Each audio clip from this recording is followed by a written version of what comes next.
Valentine's డేకి నాకు ఒక కాస్ట్లీ గిఫ్ట్ కావాలి. Surprise! Wow! Sabyasachi lehenga just ఒక 20 lakhs అయింది అంతే.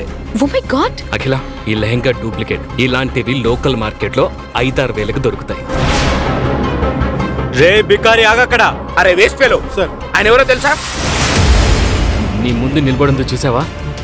తను నా భార్యరా. నువ్వు తనకి ఎంత దూరంగా ఉంటే నీకంత మంచిది. సవ్యసాచి నుంచి అర్జెంటుగా నాకు ఒక లెహంగా కావాలి. దాని కాస్ట్ మినిమం ₹1,00,00,000 అయి ఉండాలి. అఖిలకి ఎందుకు సాగర్ మీద కొంచెం అనుమానం వచ్చింది. సార్, ఈరోజు ఒక స్పెషల్ పర్సన్తో మీకు మీటింగ్ అరేంజ్ చేశాను. ఇది ₹200 కోట్ల డీల్ సార్.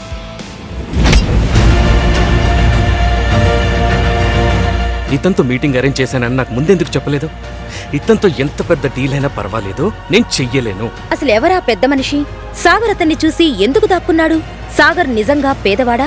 ఒకవేళ అయితే అంత పెద్ద డీల్ చేయడానికి ఎందుకు వచ్చాడు? సాగర్ ఒకవేళ కోటీశ్వరుడైతే మరి పనివాడిలా అత్తారింట్లో ఎందుకుంటున్నాడు? సాగర్ గురించిన నిజం అఖిలకు తెలిస్తే ఏం జరగనుంది?